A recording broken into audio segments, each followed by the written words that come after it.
Now I get the privilege to introduce our speaker tonight. And if you were here last night for our big event, you'll know that Dr. David Baggett, we brought up from Houston Baptist University to speak at our big event last night here at the University of Nebraska. Had a good turnout. Compassion International was there, and he talked about the moral argument, particularly moral knowledge, and what is the best explanation for our moral knowledge. Is theism a better explanation for the moral knowledge that we have, or is some sort of atheistic or naturalistic explanation a better explanation for our moral knowledge? And he made a good case that no, theism seems to provide a better explanation for the moral knowledge that we have. So it was a great night. We're so thankful that he's here one more day, and we got a chance to have him try some Nebraska food like Runza and Valentino's, and so far he's at least said that he's liked all the Nebraska food, but as a moral philosopher, I'm sure he's telling me the truth. I can trust him in that. So let me ask you, did you like the Runza or the Valentino's better? I'd have to go with the Runza. I would agree. Good answer. So tonight, he is going to speak again just to our group, just to Ratio Christi, and I'm so excited for this because the way that I got to know Dr. Baggett was he served initially on my PhD dissertation committee.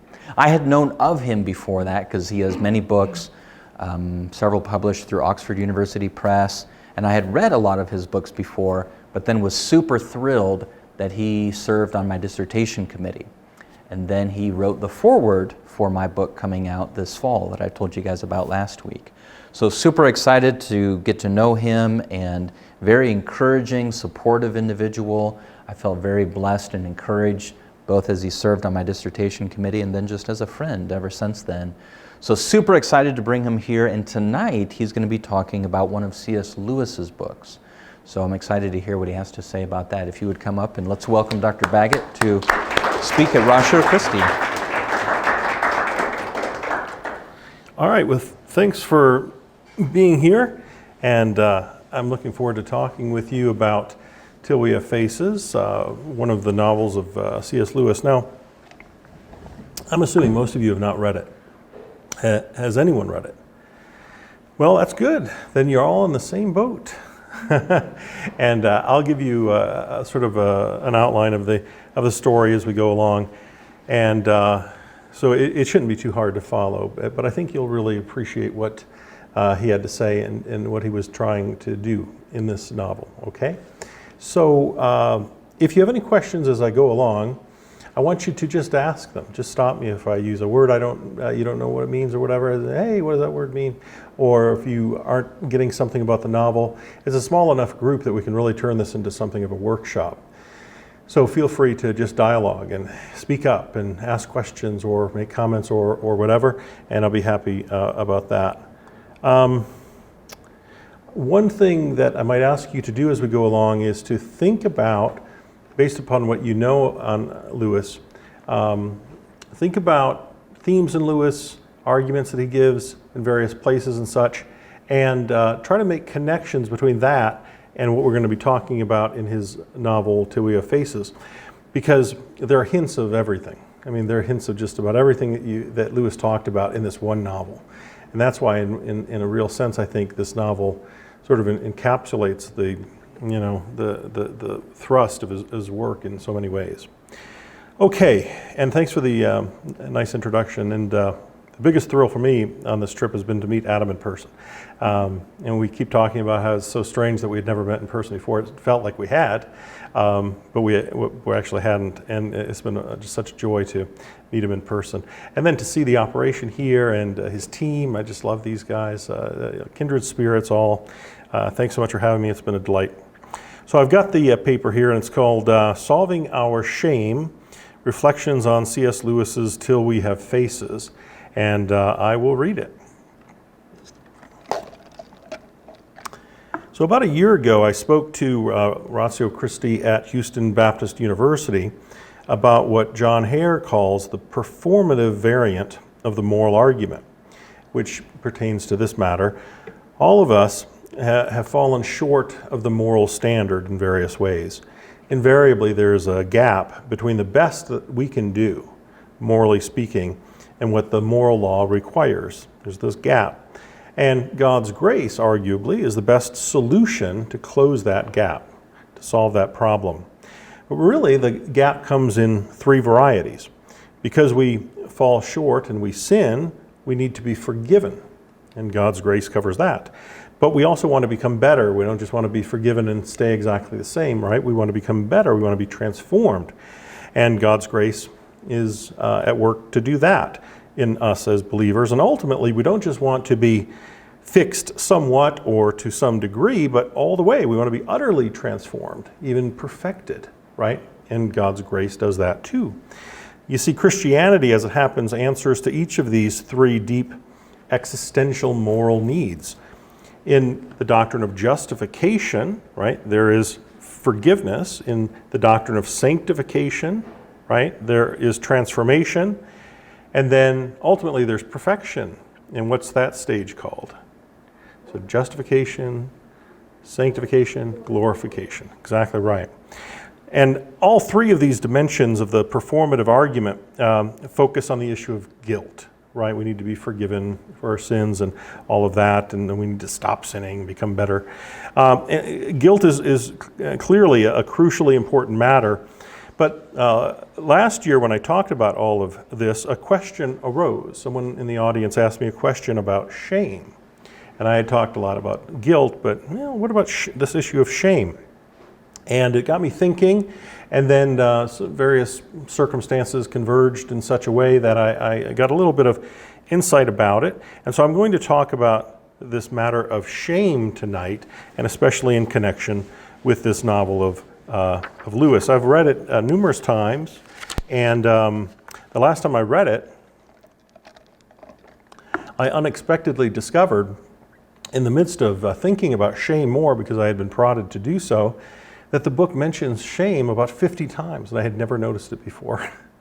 So that was really neat. All right, so you haven't read the novel, so I'm going to give you a little bit of background about it.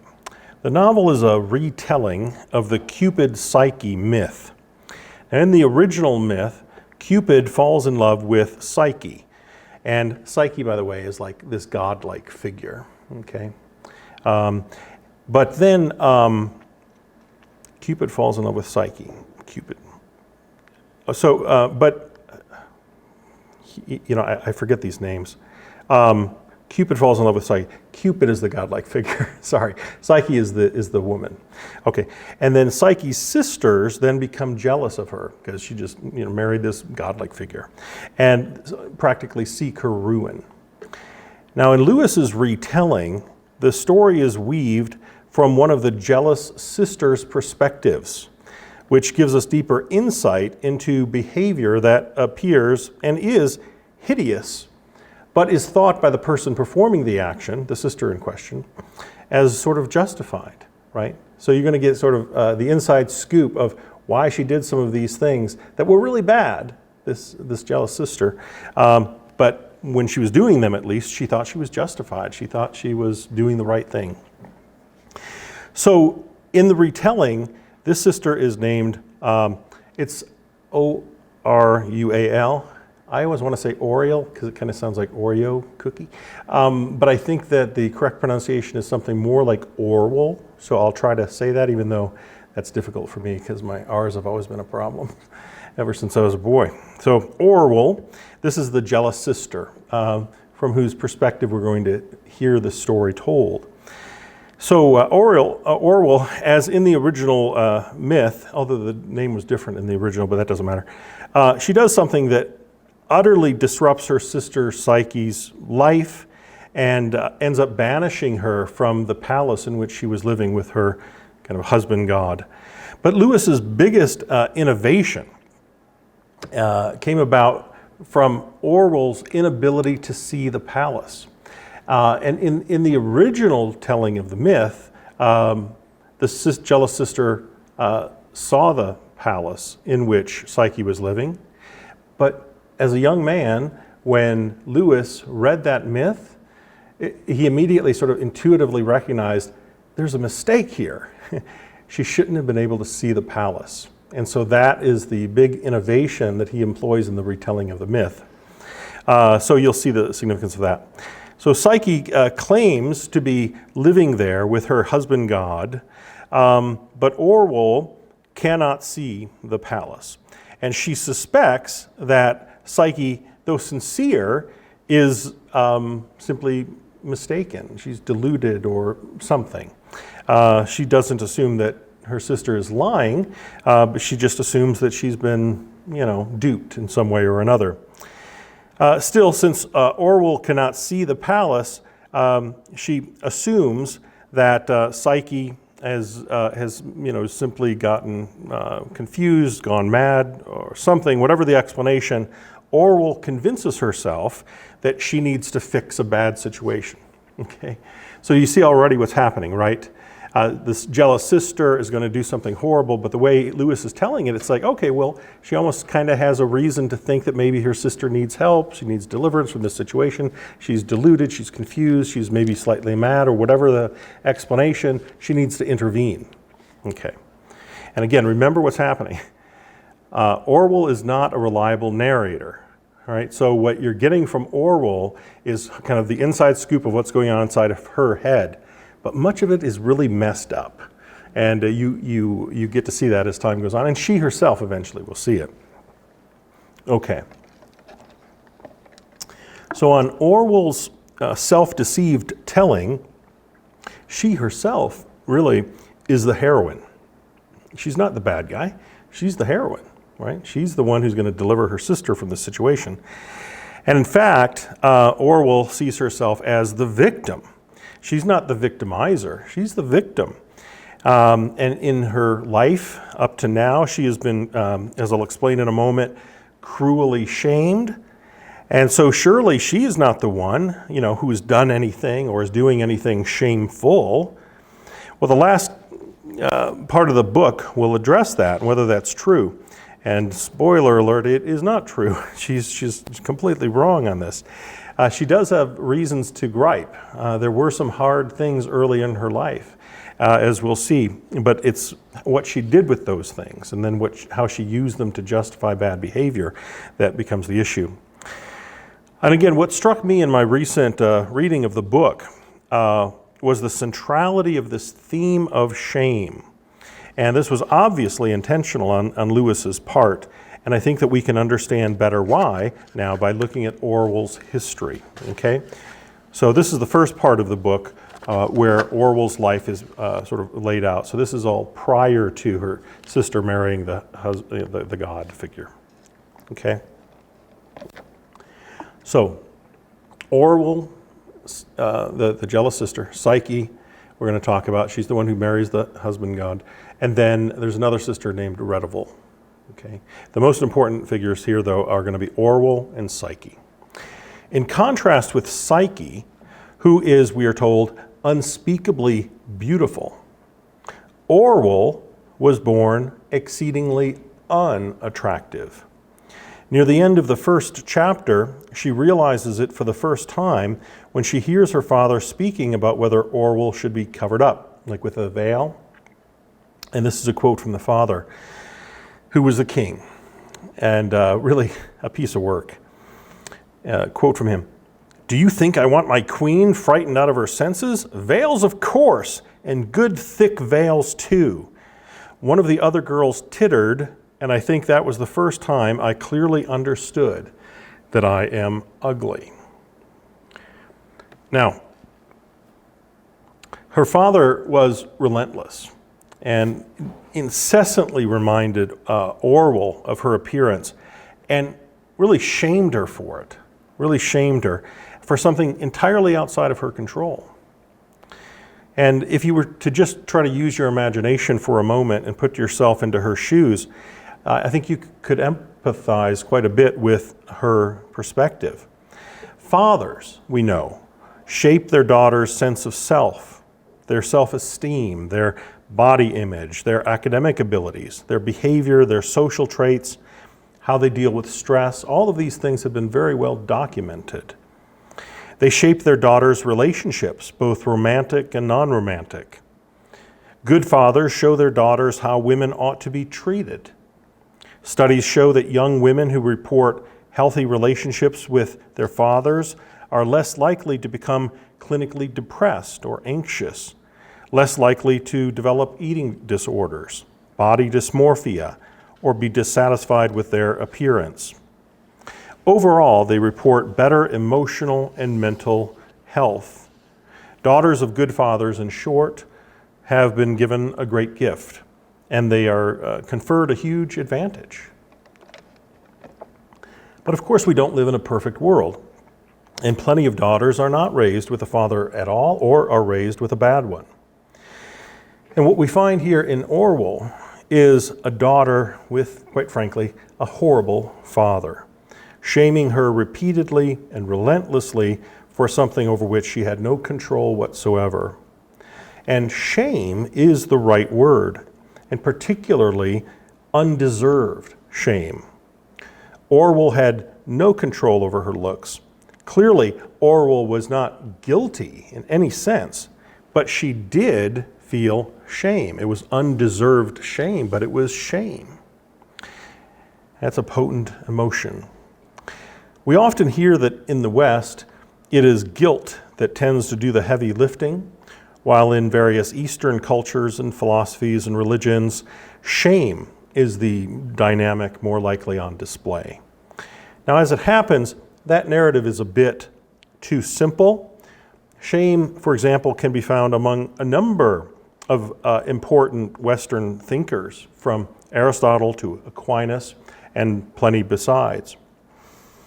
It's worth pausing for a moment to consider what shame is and what some of its salient features are. Now, guilt can cause shame, but not always. Sometimes shame can be felt and can be real without any wrongdoing at all. More than guilt, shame is a communal phenomenon. It involves a loss of social standing, and it has the effect of making someone want to shrink and hide or wear a veil. And whereas the antidote to guilt is forgiveness, the solution to shame is honor. And honor typically needs to be conferred by one's community, particularly by those in one's community with some social capital to spare. Shame is a phenomenon all too common. Those who have been sexually abused, those with visible disabilities, and ever so many others feel shame, often debilitating shame, for something that was not their fault. How easy it is for us to appropriate for ourselves the perceptions that others have of us, or sometimes just the perceptions that we think others have of us. This is a very common psychological and sociological phenomenon. Their voices, those external voices, sort of become internalized. And after a while, nobody even needs to keep saying it because we start repeating it to ourselves. It becomes our own narrative that we tell ourselves, our own story. And we might know it's not true in our heads if we were to really think about it, right? But we believe, or at least strongly suspect, that it is true in our hearts, and it kind of comes through, it manifests as a result in various behaviors.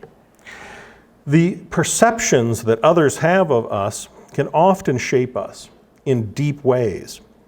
117 years ago, W.E.B. Du Bois published his classic, The Souls of Black Folk, in which he wrote that the African American, quote, is a sort of seventh son, born with a veil. Isn't that interesting? A veil. And gifted with second sight in this American world, a world which only lets him see himself through the revelation of the other world. It is a peculiar sensation, this double consciousness, this sense of always looking at one's self through the eyes of others. One cannot help but wonder if something of this dynamic is operative in Orual. thought of as a second-class citizen as a female, ridiculed mercilessly as unattractive, even depicted as unworthy of inclusion in male company, and almost exclusively because of her father. A father should be a daughter's hero, first love, the first to steal her heart, the one who teaches her what real love is, how to value herself, how she should be treated. A loving father loves his daughter unconditionally, believes in her, treats her like a princess, and makes her feel beautiful, irrespective of what anyone else says or thinks. And instead, Orual's father was a source of cruel mockery and derogation, unrelenting and chronic abuse. How easy it would be for Orual to start to see herself through his malevolent eyes.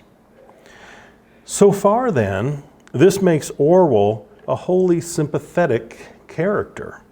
We feel for her, or at least we should. Her situation is, in a lot of ways, tragic, and it's heartbreaking. But this is just the first stage. The second stage will involve Orual's reaction to all of this, and this leads us to Orual's so-called complaint against the gods. Okay, so that's the name of this next section, Orual's complaint and who she is. So for reasons beyond her control, Orual was shamed and abused. The father she should have been able to rely on for support and love was tyrannical and cruel. The sister she loved, she thought she had completely lost, despite all of her efforts to prevent it. That's Psyche. The question is how she then responds to all of this, and the answer is, quite frankly, not very well. Out of her self-defensive bravado comes an audacious indictment of the gods. By the way, the setting for this story is kind of pre-modern. It's not modern, it's not postmodern. So theism is largely assumed or something like that. There is an atheistic character, that's the fox character. But nearly everybody believes in the gods, right? So there are some doubts that linger, but they're not primarily doubts about whether the gods exist. They're actually mainly about, are the gods good? You know, so it's a very different context from, say, the context that we live in today in a lot of ways, especially as described by Charles Taylor when he talks about what it means to live in a secular culture. Out of her self-defensive bravado comes an audacious indictment of the gods. Back in the second paragraph of the first chapter, Orual tells the reader what sort of book she is writing, right? Because this book is thought to be, this is Orual writing the book, and it's going to be her complaint against the gods. Here's what she wrote. I will accuse the gods, especially the god who lives in the gray mountain. And she writes this as if she were making, a complaint of this god before a judge. Okay, so it is soon after Orual does not see the palace that she says, and now we are coming to that part of my history on which my charge against the gods chiefly rests. Lewis's decision to employ this innovation of Orual's inability to see the palace introduces an important epistemic element into the narrative. You know what I mean when I say epistemic? This has to do with knowledge. So it's a knowledge claim. So it introduces an important epistemic element into the narrative. Right? She doesn't see the palace, so she's still supposed to believe that there was a palace there? It's an epistemic question. That seems to be a lack of evidence, right? And yet Psyche keeps assuring her, no, the palace is there. It's right there. I can see it. Why can't you see it? All right. And in fact, we can safely say that the ostensible rationale at any rate, for her complaint is epistemic. I actually think it turns out to be something else. As we go along, we'll see. As is often the case in conversations with people, Yeah, and if you'll hear them say, you know, I just need more evidence. I want more evidence. If I had more evidence, I'd believe. You know, maybe that's true. Maybe it's not. Maybe it's not. Maybe there's something that's resisting the evidence, and the matter is more than just an epistemic one. It might be a moral one, for example. Okay. Okay. The issue is closely related to the often discussed conundrum of divine hiddenness. Right? So the ways of the gods are murky, according to Orual, if not altogether inexplicable, perhaps even evil. She has a lot of suspicions about the goodness of the gods, you see. They could reveal themselves more than they do, right? And they could make their various purposes clearer. But to Orual, the gods do not tell. Holy places are dark places, she's wont to say. But as is often the case with demands for more evidence, there is something deeper going on here. Okay, the next section is called Probing Her Wound and Her Last Consolation. It's in the process of writing out her complaint against the gods that she finds it to kind of, as she says, probe her wound and reveal to her the truth about herself, and primarily by a close and brutally honest examination of her various relationships and the past that she has tried so hard to veil. Whether it was her sister Retold, I haven't talked much about Retold, she's not as major of a character, but whether her treatment of her servant who was named Bardia, or her treatment of Fox, the guy I told you about before, who was kind of a naturalistic Greek figure, or of another figure named Bata. In all of these various relationships, Orual, on examination, is inexorably forced to face the truth of who she was and is, and of what she had done, of how she had treated these people. And she didn't want to hear any of this, but she needed to hear all of it. Having long thought of the gods as ugly in character, Orual would now see this for what it was. Now she comes to think that she herself is actually the ugly one in her soul, not just sort of externally, but internally. Yes, she had been horribly shamed, but in part exactly because of her response to such unjust shaming, she adopted a shameful way of thinking and living. She thought she had treated people well, but she would come to see that she had used and misused and even consumed people all throughout her life.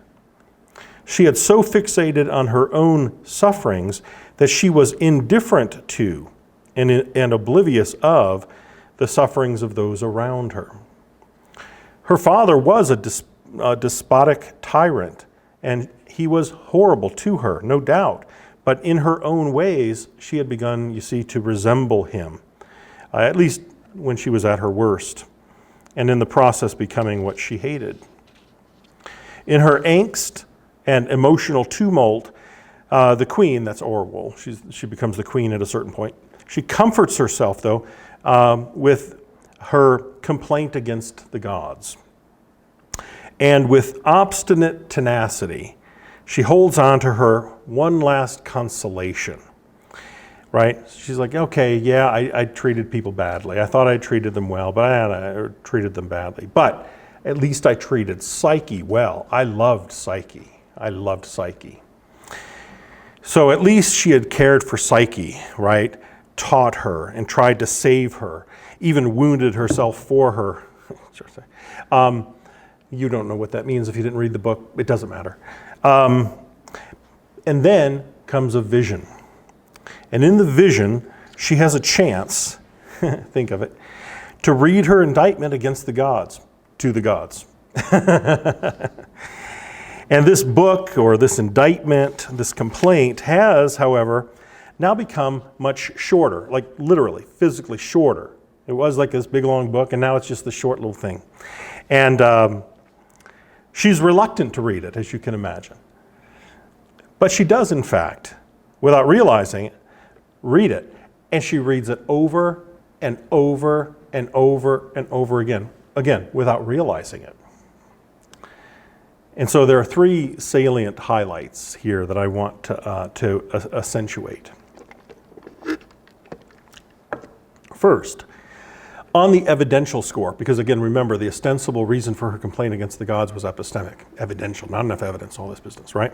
Well, on that evidential score, she comes to admit that she had been shown a real God. She had seen a fleeting image of him, but then kind of convinced herself that, it wasn't. And she had actually seen the palace. It was done, it happened briefly, and then it kind of disappeared. But there was evidence that she could have adduced after all. But then she resisted the evidence, you see. The real issue, I would argue, is not the epistemic question about evidence. The problem is not lack of evidence, but something internal to her. She admits that she could have endured belief in the gods. And this is really getting to the heart of the real resistance, not the lack of evidence, but it's this. It's a more of a moral issue. She admits that she could have endured belief in the gods if, say, they were brutal and ugly. In truth, she resents their meddling, their wooing of Psyche, their failure to follow through and devour Psyche as promised. That gets complicated to explain. Take my word for it. Quote, I'd have wept for her and buried what was left and built her a tomb, but to steal her love from me. This is her talking, see. The beauty of the gods, the fascinans, as some would call it, that she had heretofore resisted and rejected, did not make things better, but worse. For it enabled the gods to lure and entice, and on Orual's telling, leaving her nothing, right? Because she lost the sister that she loved and this sort of thing. Second, she would have rather Psyche remain hers and dead than the gods and made immortal. Now, here's a point where I want you to think, if this resonates with anything else that you remember in Lewis, and this is just one of several points, but just see if this rings a bell. So I'll read it again. Second, she would have rather Psyche remain hers and be killed, be dead, than the gods and made immortal. She had prided herself for her profound love of Psyche, but now the truth is revealed. It is not Psyche's well-being that she wanted to secure, but her own comfort. Psyche was hers, she thought. When Orual thought she was at her best, she was actually at her worst. What she thought was love was far from it. Perhaps even, as Lewis puts it, 4/5 hate, something selfish and grasping and rapacious. And then third, Orual insists that had she been the one to whom the gods had made themselves known, she would have been able to convince Psyche of their reality and goodness, right? But it wasn't she who was made privy. It was her younger sister, Psyche. It was Psyche who was made privy, and Orual, frankly, resented it. She should have been at the center of the narrative, no one else. Now, this is a quote from Orual. But to hear a chit of a girl who had, or ought to have had, no thought in her head that I'd not put there, setting up for a seer and a prophetess, and next thing to a goddess, how could anyone endure it? Orual wanted Psyche to be happy only on terms she dictated. Here's another quote. What should I care for some horrible new happiness which I hadn't given her and which separated her from me? Do you think I wanted her to be happy that way? It would have been better if I'd seen the brute tear her in pieces before my eyes. It's startling. One of the reasons why I think, by the way, that this book should be read a little later in life is because you should meet a predator in your life first so that when you read the book, you recognize what's going on. Because there are people like that who have given themselves over to darkness, and they are engage in genuinely predatory behaviors. And sadly, I had run into one not long before reading the book. And it's what made the book come alive to me, because I suddenly realized, oh, this is actually real. I'll let the cat out of the bag in this one case, by the way. Do you remember in The Great Divorce how the one mother would rather her son be with her in hell than for her son to be in heaven? She wanted her son to be happy on her terms. It wasn't about what was best for the son. It was about that motif you can find right here. And there are so many examples like that from Lewis's writings you can find in this book. Anyway, another quote. Listen to this. This is just powerful. I remember just weeping when I read this for the first time. This is Orual. Did you ever remember whose the girl was? She was mine. Mine. Do you know what that word means? Mine. She's railing against the gods, you see, for taking her sister away from her, because her sister was hers. The gods didn't have that prerogative. She resented them for it. The sober truth then becomes about who Orual is, really becomes revealed here, and its dregs poured out. Her very complaint, we learn, is the answer that she seeks. And she now has knowledge of herself. And what it reveals, she confesses, is a horrible malady, a problem in need of a radical solution. Here's a quote. Lightly men talk of saying what they mean. When the time comes to you, at which you will be forced at last to utter the speech which has lain at the center of your soul for years, which you have all that time, idiot-like, been saying over and over. You'll not talk about joy of words. I saw well why the gods do not speak to us openly, nor let us answer. Till that word can be dug out of us, why should they hear the babble that we think we mean? How can they meet us face to face till we have faces?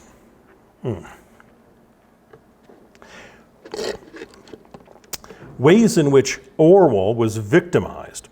Now this is key. Ways that she had been victimized, legitimately victimized, had become excuses for victimizing others. There was for her, and is for us, healing and hope for the worst forms of victimization. But the needed resources are divine. They are not within ourselves. And they will remain unavailable as long as we use our hurt to legitimize hurting others, or how we have been hated to justify our own hatred. Until we let the divine surgeon do the needed work within us, we will be increasingly blind to see the goodness of God, but it will be a culpable blindness. Now, in this next section, I think it's the last section, and it's called Curing the Ultimate Shame. Okay? And then I'll be done. Till We Have Faces features the recurring theme of shame. The pages of Scripture, too, are replete with narratives of honor and shame, from Adam and Eve to the story of the prodigal son, and lots in between. The prodigal son story is well known. He insists on his inheritance ahead of time and engages in profligate spending and living, bringing shame on himself and an almost complete loss of social standing as a result. Finally, he repents and he comes home, and the father, seeing him far off, comes running to him with a kiss and embrace. Here is a young man who did shame-worthy things. He felt shame. He deserved to feel shame. And he could not fix it on his own. He needed someone to confer on him the honor that he had lost. And his loving Father did just that. And of course, the Father of the prodigal son is such a picture of our Heavenly Father. On a Christian account, each and every person is loved and pursued by the God of the universe. In a wonderful book on shame, Greg Ten Elshoff teaches out at Biola, writes this: "The maker of heaven and earth is in a full sprint, robes and all, to embrace you, kiss you, put a ring on your finger, and throw a feast in your honor. Whatever the opinion of the company you keep, you are of immeasurable value to the one who matters most. You are so valuable that the God of the universe suffered the indignity of limited human form, betrayal, public humiliation, and naked crucifixion to rescue you not just from guilt, but also from the shame of your condition, all to enjoy an eternal life of friendship and communion with you." End quote. That has to do with shame that is deserved. But there's also undeserved shame, like Orual was made to feel early on, which offers all of us an opportunity to show up and to help in a powerful way. There's a 1981 YouTube clip that we might show you if you're interested here of Mr. Rogers. Do you guys remember Mr. Rogers? Fred Rogers. You know him probably because of that movie that was made. I grew up watching Mr. Rogers.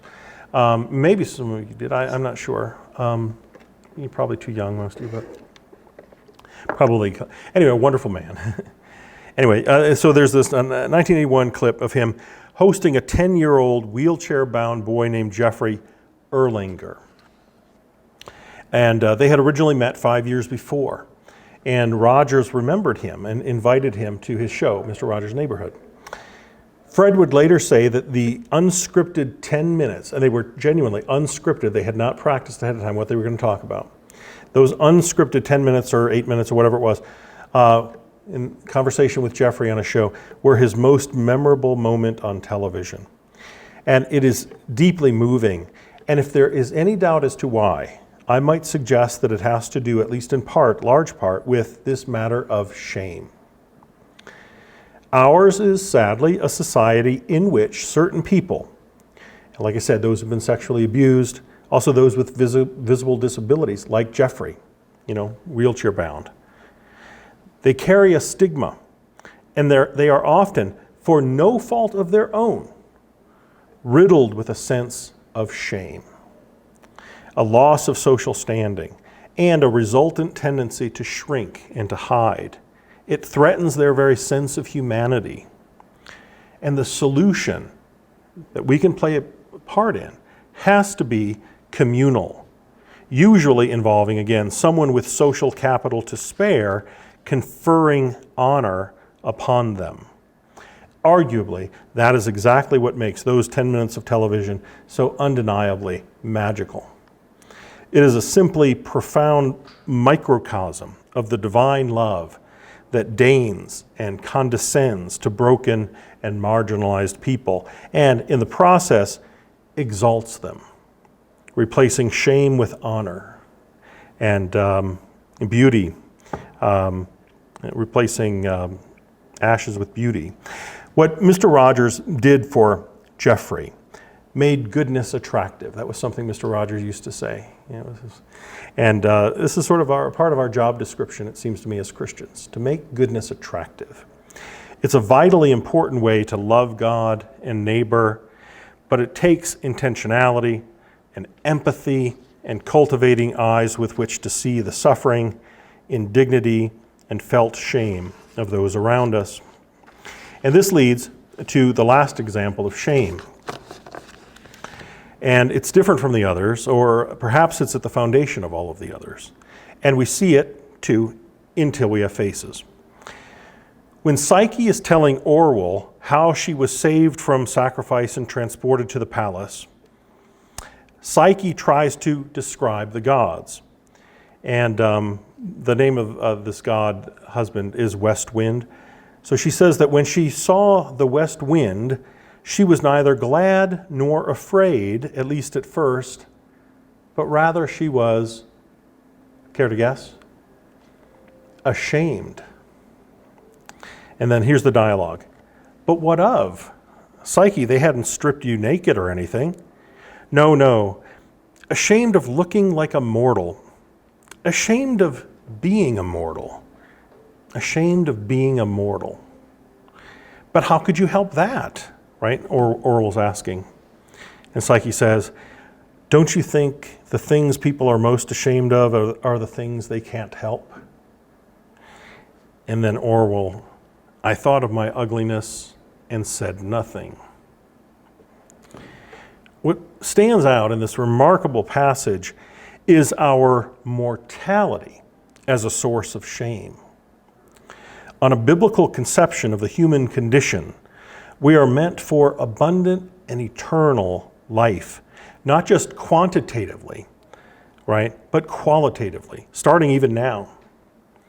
It's who God is that makes you valuable. It's who God is that marks our sinfulness for falling short of His standard. It's who God is that introduces the possibility for forgiveness, the provision for transformation, and the hope of glory.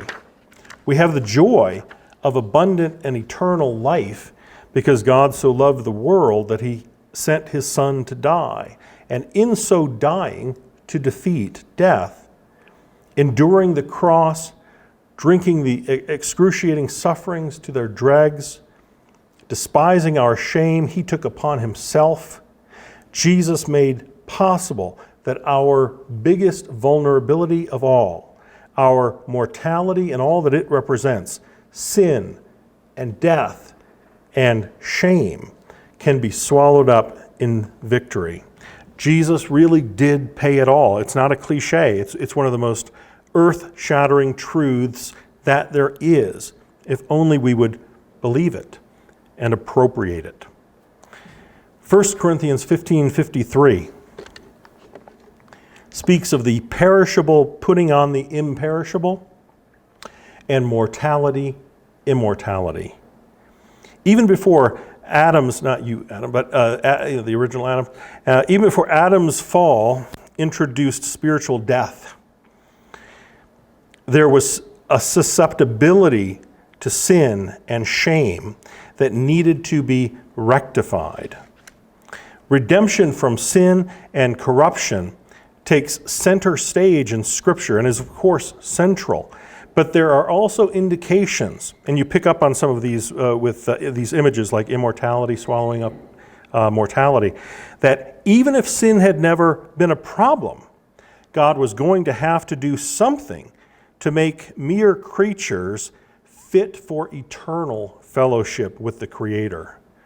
Such fellowship with God, for Orual, for Job, for us, is the final answer to our deepest questions and constitutes, as Marilyn Adams puts it, an incommensurate great good, enough to defeat evils of the worst sort, not just in theory, but in all reality, including the vilest ways in which persons have been denied their dignity and sacredness, their honor and wholeness. The gloriously good news is that Jesus not only fixed the guilt and sin problem by going to the cross and rising from the dead and interceding at the right hand of the Father, He also fixed this vulnerability within us, making possible the removal of the shame of our mortality. This is why the beatified state, right, will be even better than a restoration of Eden. The death of death will have been effected, and like Lewis's toy soldiers, we will have been brought fully to life. And even now, we can experience a foretaste of that glory to come that will make all the temporal travails of this troubled dream of life pale into insignificance by comparison. And that's the paper, and I keep hitting this. So, okay. So let's talk about it. Do you have any thing that you would like to talk about with this? And I know that you hadn't read the novel, but I hope that you were able to pick up the relevant parts. And I hope that this might inspire you to read the novel. It really is, I consider to be Lewis's greatest book. And I encourage it. I can't remember if this was something that, an idea of yours, or if it was an idea of Lewis's, but when you talk about having social capital to spare, what is meant by that idea? And maybe you could use Fred Rogers as an example. Yeah, exactly. I think Fred Rogers is a supremely good example of this, right? So here he's this cultural icon that everybody looks up to, and especially, of course, children. And so you've got this boy in the wheelchair who feels all of the social stigma of that. So feels shame, undeserved shame, and is brought on a national television show with Fred Rogers. And if you see this clip, if we happen to show the clip here in a few minutes, you'll see the way in which Fred Rogers did this. He actually gets down to the level of the boy, and he just talks to him as if he's just a fellow human being. And he says, tell me about this fancy wheelchair, and why are you in this? How did this happen?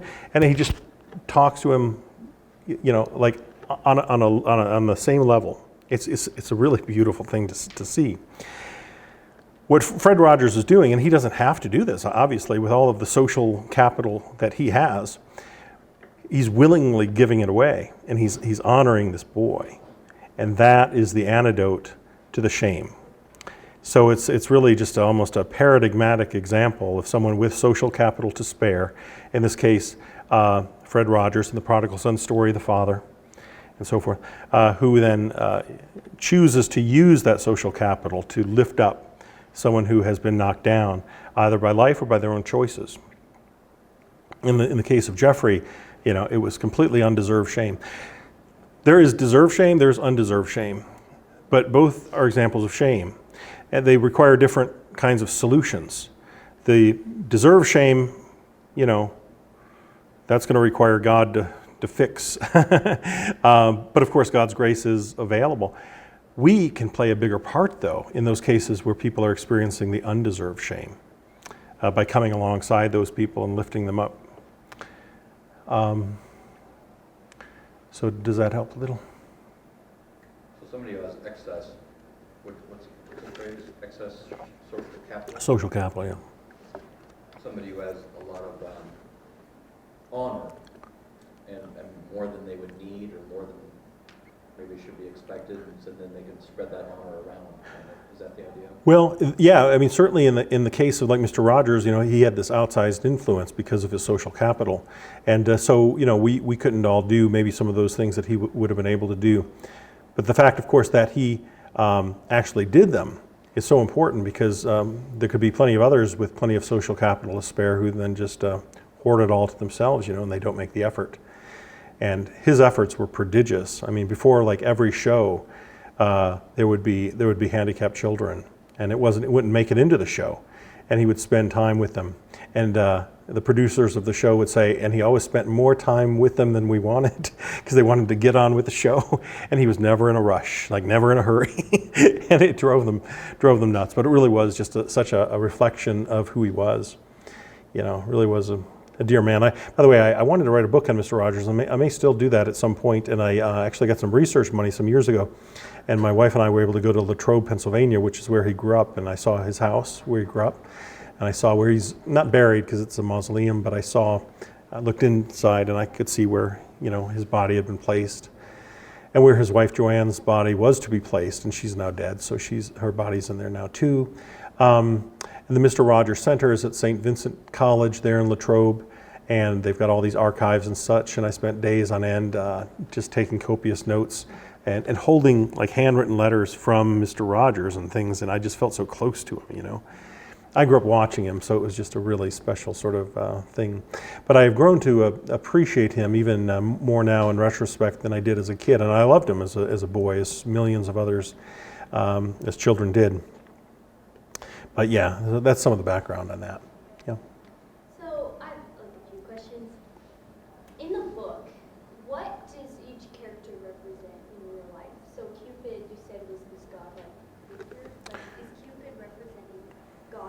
Yeah, And then, that's right. and then the rest of the characters. So Sure. Orual Yep. is representing. Yep. Sinful human beings who have remarkable tendencies to give themselves over to the dark side, but for whom grace is available to be fixed if they are brutally honest about their malady and their need to be fixed. Psyche is kind of a Christ-like figure, truth be told. There have been articles written about that because, you know, she's sort of innocent and just quintessentially beautiful, and beautiful in spirit and soul, not just body. So some have suggested that there's something like almost Christ-like about her. The West Wind and Ungit, the parent of the West Wind, the gods. This is a polytheistic context. The book is in a polytheistic context, and Lewis does not balk about that. I mean, that's just the feature of the book. But you can just think of it as the divine realm. You know, of course, we're monotheists, and Lewis was a monotheist. But he intentionally wrote this in a context where most people believed in the gods. But yeah, that just definitely represents the divine. And then the question of not just their existence, but of their character is the question that we ask when we ask not just whether God exists, but who God is. Is God good? And that sort of thing. Those are the main ones. Fox definitely represents reason, not revelation, just reason, pure reason. But even he's sort of redeemed by the end and recognizes the limitations of reason and so forth. But those are the main characters. By the way, in my own work, you know, I do work in moral apologetics. So I do a lot of work on this question of do various moral phenomena point to God's existence? And I argue that they do. But the primary question, in truth, that I have always been preoccupied with, quite frankly, because I've never doubted God's existence, I just never have. I've never thought there would to be good reason to doubt God's existence. The question that has driven me is rather who God is. Is God a good God? Right? Because it's no particular consolation to believe that God exists and to believe that, say, he's bad, right? I would contend that the question of who God is just as important, if not more important, than the question of God's existence. I would rather there be no God than a bad God. Could you imagine someone who just wants to, say, arbitrarily punish everybody forever in the worst possible way or something like that? Yeah, but the question of who God is so vitally important. But I would contend that the whole Bible is designed to teach us exactly who God is and ultimately to know with firm assurance that God is a God of perfect love in whom there is no shadow of turning. Who, like, Moral's father, is that like Satan? Oh, I don't think so. I just think of him as a really horrible parent. A bad man, someone who'd given himself over to some of his worst impulses. So yeah, I don't see a lot of symbolism there. I honestly just sort of see him as a literal figure of a bad parent and someone who did a lot of damage and wreaked a lot of havoc in Orual's life. And it just took a lot of healing and grace for Orual not to respond in kind and become what she hated in the process, but rather to be delivered from that and to get over the shame that had been unjustly inflicted upon her and such. And she eventually was. But yeah, I just find the story so interesting because Orual really is, for the longest time, a wholly sympathetic character. You know, you really feel for her. You really feel like, oh man, she got such a bad rap, and it was not her fault.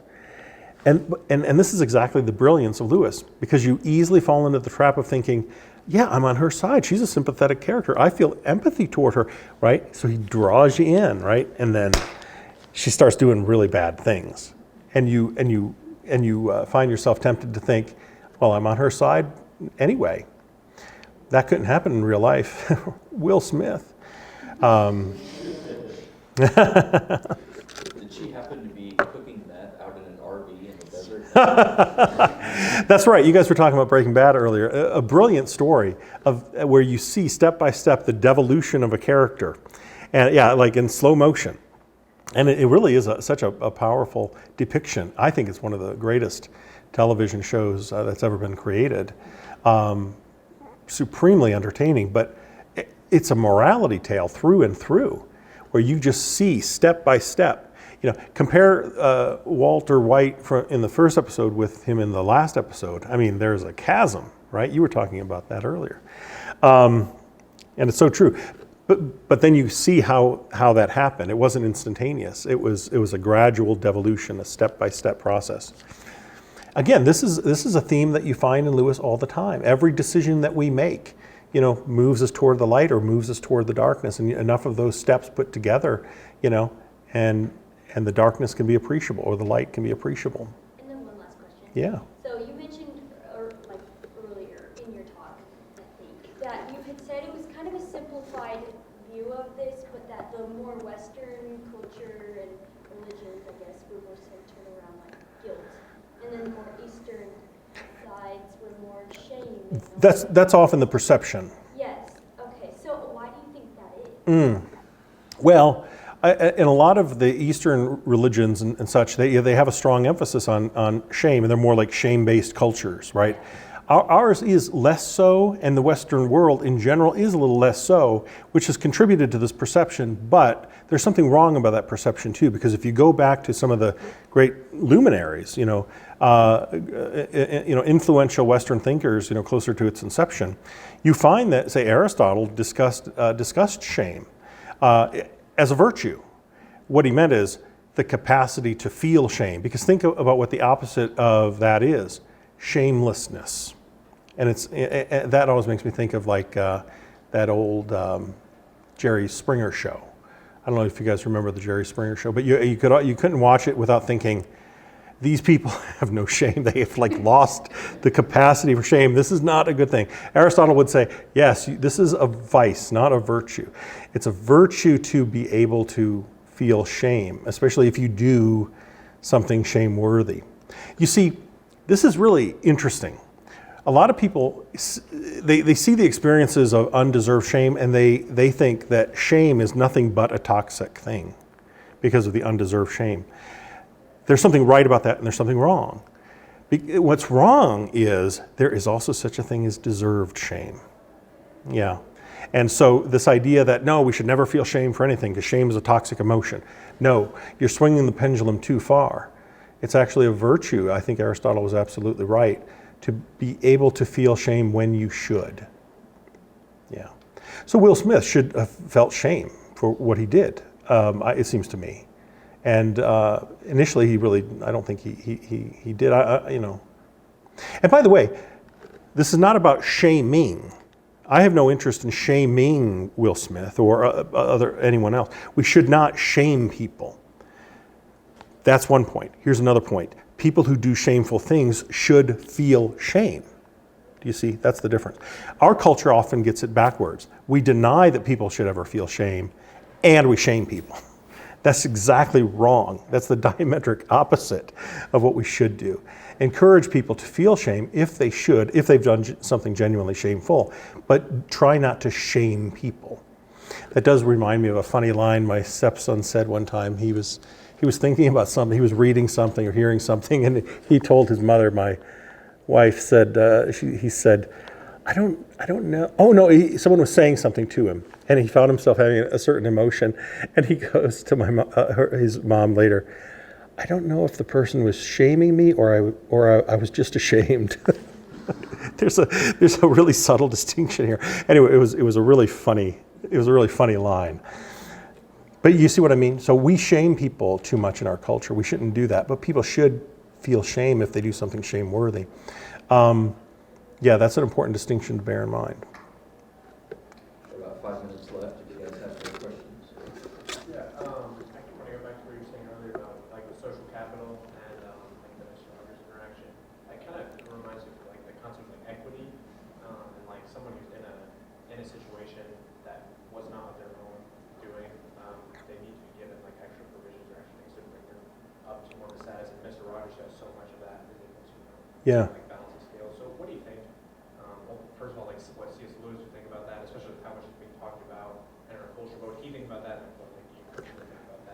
like the workplace or like, Yeah. Well, I do find it remarkable how many times shame gets mentioned in Till We Have Faces, and I have to believe that was intentional, and that Lewis really wanted to say something about this topic of shame, and set maybe a little bit more in an Eastern than Western context, and in a context, of course, again, as we mentioned, a little bit more polytheistic than monotheistic. He just had an opportunity, to make this something of an exploration into this topic of shame, and I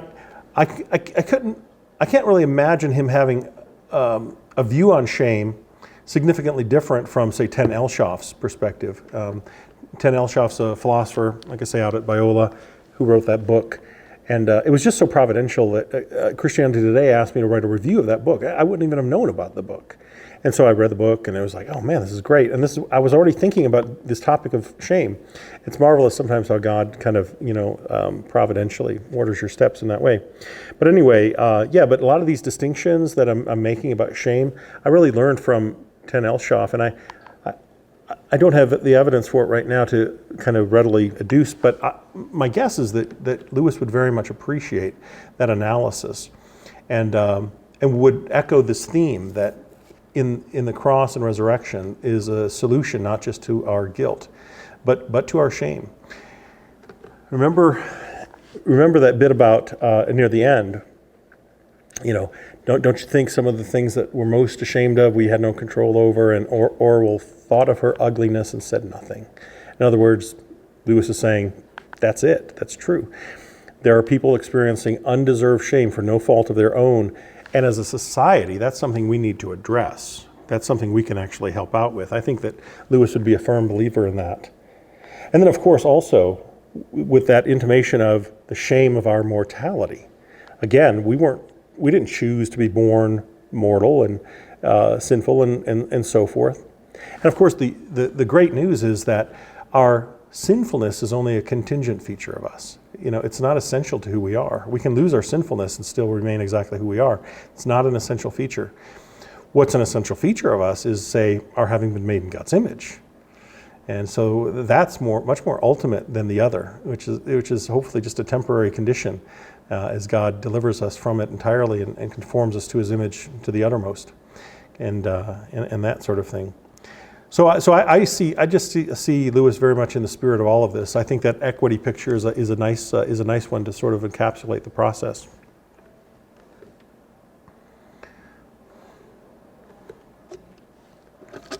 All right, well, it's 8:30 now, so we'll go ahead and end it there. But Dr. Baggett will hang around if you guys want to just talk to him more one-on-one. And appreciate you guys coming tonight. Let's tell Dr. Baggett thank you.